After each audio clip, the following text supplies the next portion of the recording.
at Amazon.com. All right, let's get in tonight. Chapter 12. Chapter 12 of the Father-Daughter Talk. We've gone through 12 chapters of this book. You can tell I've been using it. Tonight is the last chapter. Does fasting open up for the Holy Ghost to come in? It's absolutely a part of it. Absolutely. Meet me in the mornings for morning glory. We're talking about the Holy Spirit. A morning manna, rather. Chapter 1, your dress code is your personal commercial. Chapter 2, your value is not determined by a relationship with a man. Chapter 3, never lay your body down for man who's not laid his life down for you. What does that mean, Pastor? A man won't even bring you to the altar, but he wants to bring you to the bedroom. Number 4, never be with a man who makes you afraid. Number 5, a woman must be prepared to earn her own money. Chapter 6, most men will say anything for sex. Number 7, when a man has a woman's body, he has her soul. Chapter 8, a man will always settle with a woman he respects. Chapter 9, the games that men play. Chapter 10, most men are actors playing a role. Chapter 11, 3 steps to how the man deceives the woman. And now we're in chapter 12, relationship games and how they are played. This is not going to be long tonight. And this, we kind of we ended the book on somewhat of a lighter note. I was sitting in my office one day, and one of my daughters, she was working for me at the time as me and my wife's assistant. And she came in, and I was trying to finish the book up. And I wanted to close the book with relationship games. And so I started comparing, games and amusement rides to the kinds of things that happen in relationships when men are playing games, or even women do it as well. But this is the father-daughter talk. But I kind of closed the book with making comparisons of certain board games and amusement rides or playground, games or whatever, to depict how men play with women's hearts when they're working to not commit. And the first one that I came up with was the monkey bars. Now I don't know if they even still have monkey bars on the schoolyard grounds, but when I was a kid, there was this thing called the monkey bars. It was a series of bars. They still have that. It was a series of bars that the kid could swing on like a monkey. I used to love to swing on the monkey bars. The child could swing forward, holding on with one hand, letting go with the other, reaching for the bar in front of him. If it was a real fancy monkey bar contraption, you could swing forward or you could go sideways. Nobody ever knew what direction the kid was going to go in. And quite often, we would bump into one another because while I'm holding on to this bar, I'm letting go and I'm reaching for another bar with another hand. I'm holding on and I'm letting go at the same time. When a man is saying, watch this, it's over tonight, and then calling tomorrow as if everything is normal, he's playing monkey bars. He tells you tonight, I don't think I can be in a committed relationship, but yet tomorrow he's buzzing you, asking you where you at, what you're doing. He's letting go and holding on at the same time. Holding on with one hand, letting go with the other. The intention is to freely swing back and forth, usually between you and someone else. To let go just enough for you to feel that it's not exclusive. He's not, you don't have a real attachment, or you don't have a real grip on him, but then staying close enough that he can keep you within the parameters of his control. Monkey bars. The intention of this game is to keep the woman, listen to this, in emotional limbo.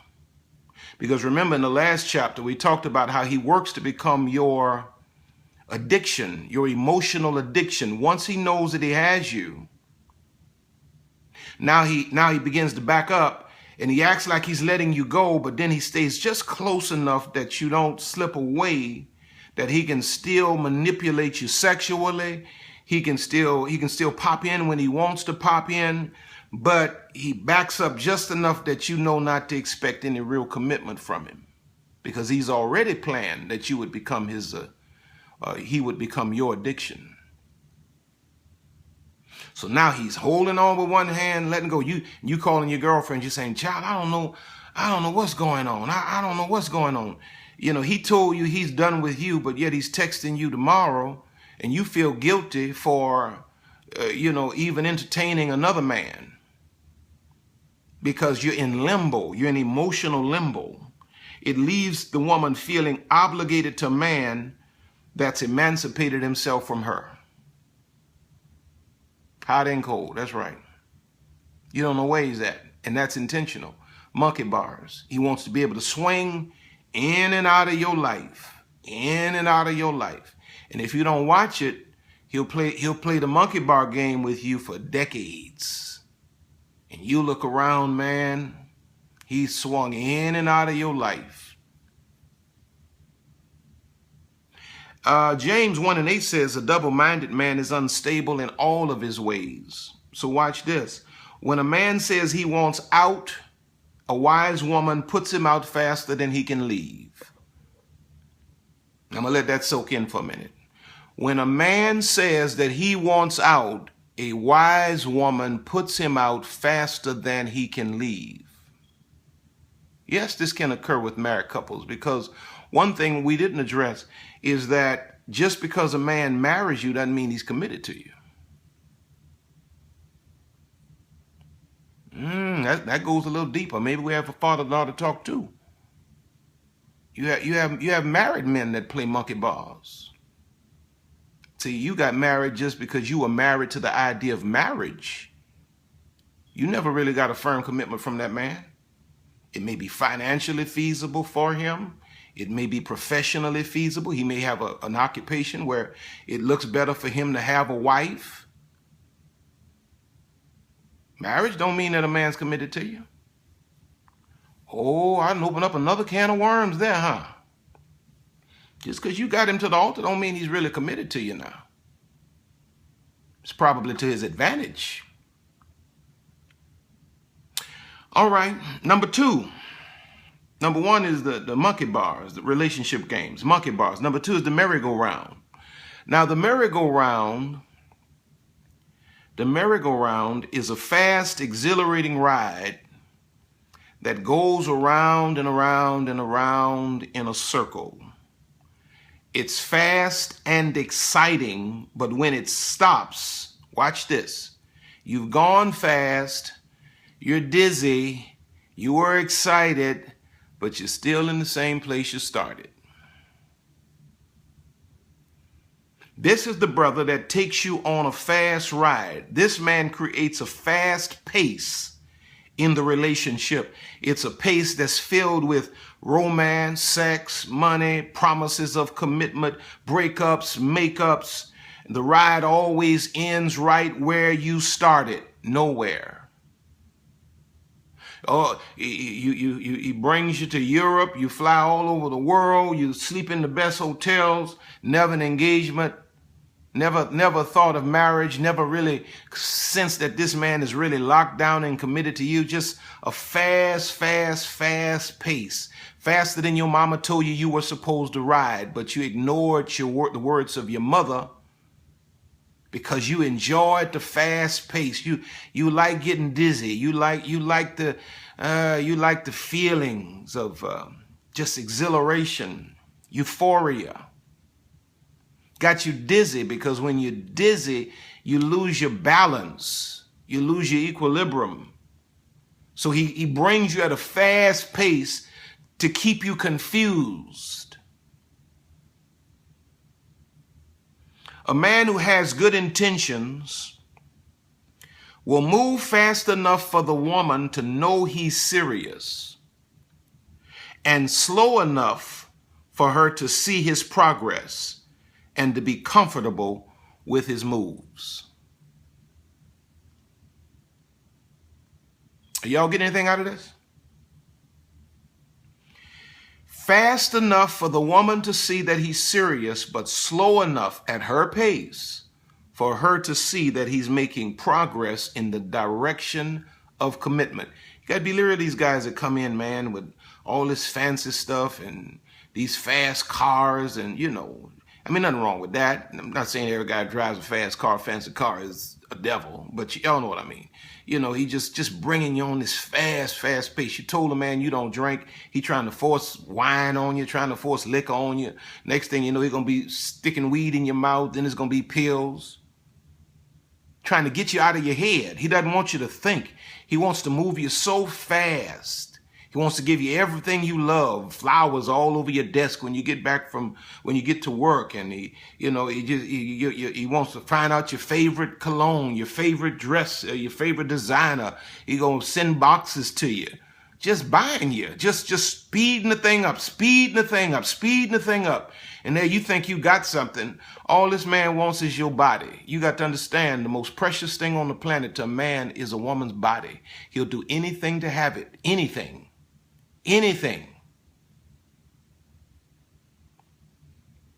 Then there's this game called Twister.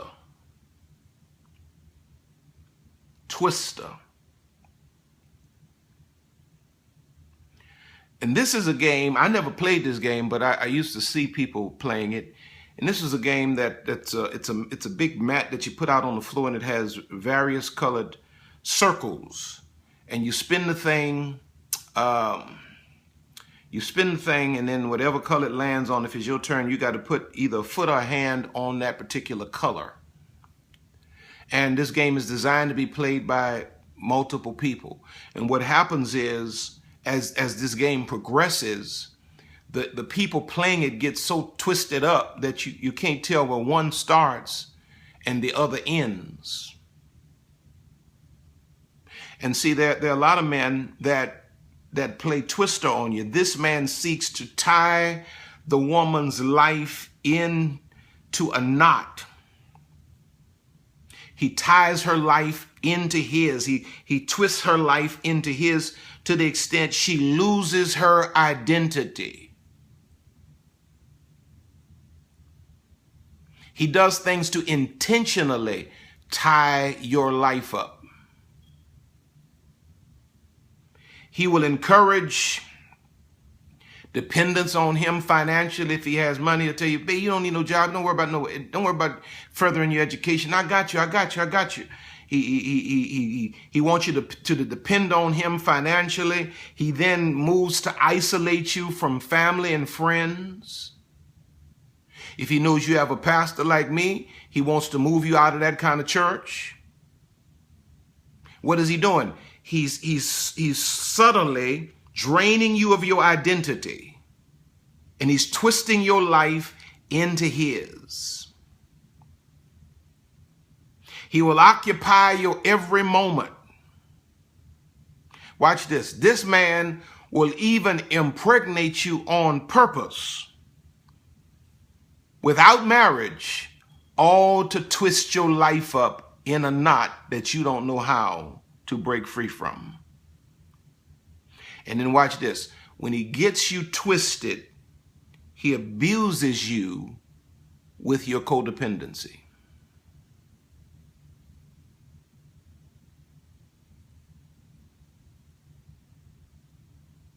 I don't know if y'all heard that. Now, that's why the Bible says, try the spirits. Don't just assume. Again, going back, you all have to use your discernment. Use your discernment. Twist is played by, watch this, controllers who want privileges without real commitment.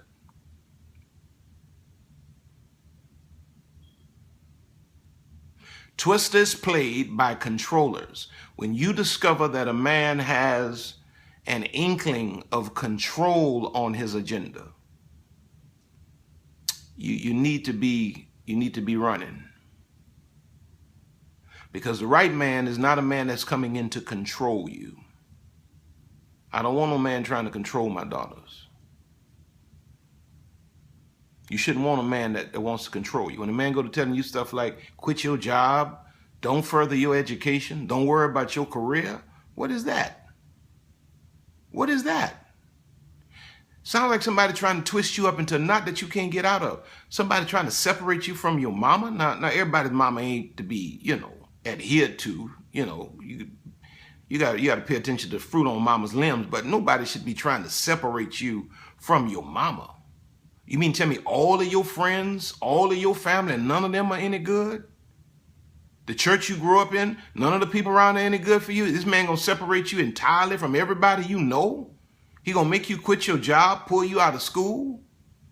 And there's nothing that goes off in your head that says something's not right with this? Twister. He ties you all up. Because he wants privileges without real commitment. And then you have the game Sorry. This game is a board game which the players seek to advance around the board, and the object of the game is to somehow make a move that empowers you to knock your opponent back, to cause them to lose ground, and every time you knock them backwards, you say, sorry. Have you noticed the most popular word in your man's vocabulary is sorry? A man that's always saying sorry is either too ignorant to learn what you need and desire, or he has no intention on being the right man from the start. When a man has been with you long enough, he shouldn't have to say sorry so much. He should learn, he should know who you are, what you need, what you desire. He shouldn't be making all of these mistakes. I blew it again, I blew it again. It's a joke, he's acting. Sorry, sorry. This man consistently knocks your life backwards. That's right, sorry today and doing the same thing next week. He consistently, now listen to this very well. He consistently knocks your life backwards, and he's always sorry.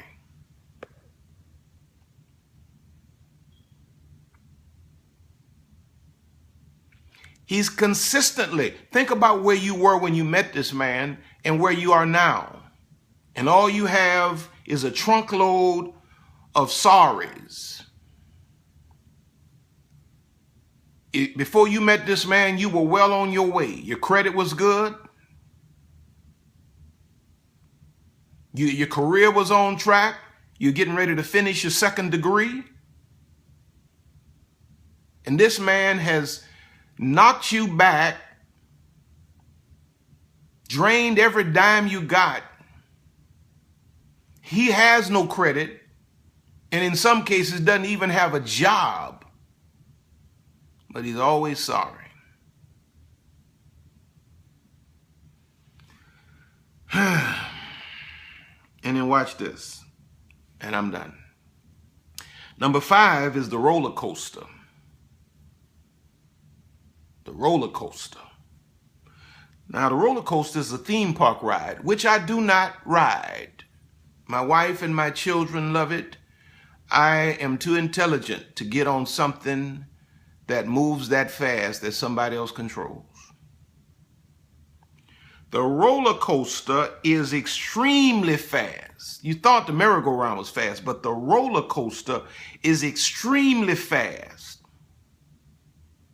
It is filled with great highs. Ooh, man, it brings you up there. And slows down for a second just for you to enjoy it, and boom, dangerous drops to the bottom.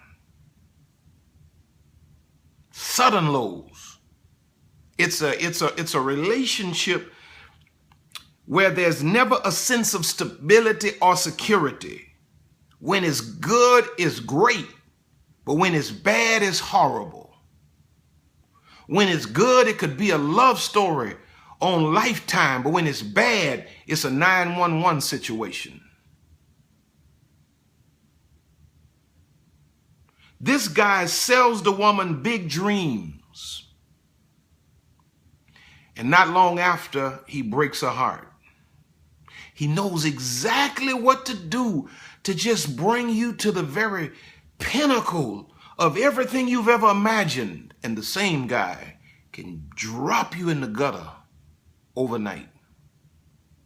He's like a schizophrenic. You don't know what you're going to get from day to day. It's kind of like that movie, The Perfect Guy, that crazy man. The Perfect Guy. Wise women should always slow down and understand that the greatest attribute in a man, and listen to this and I'm done, the greatest attribute in a man is his capacity to make her feel secure and safe. One thing about the guy that brings you on the roller coaster or plays the roller coaster is that you love all of the stuff he does to your flesh and how he romances you and all of that. You detest all of the stuff he does when he's on the opposite side of that thing. There's never a sense of security. The greatest, and listen to this, listen to me well now. The greatest attribute you can look for in a man is not his muscles. It's really not even his wallet. He needs to have a work ethic, but it's not his wallet. It's not his height. It's not his color. It's not his race. It's not the color of his eyes. It's not the way he dresses. You have to ask yourself this one question. Does he make me feel secure, stable, and safe? If a man does not make you feel secure and stable, he's not the one. I don't care how exciting he is. I don't care how good looking or fine he is. Does this man make you feel secure? Because one thing you're going to understand that you need as a woman, you're going to realize you need it when you realize you don't have it, is a sense of security. And if a man does not make you feel secure, he's not the one.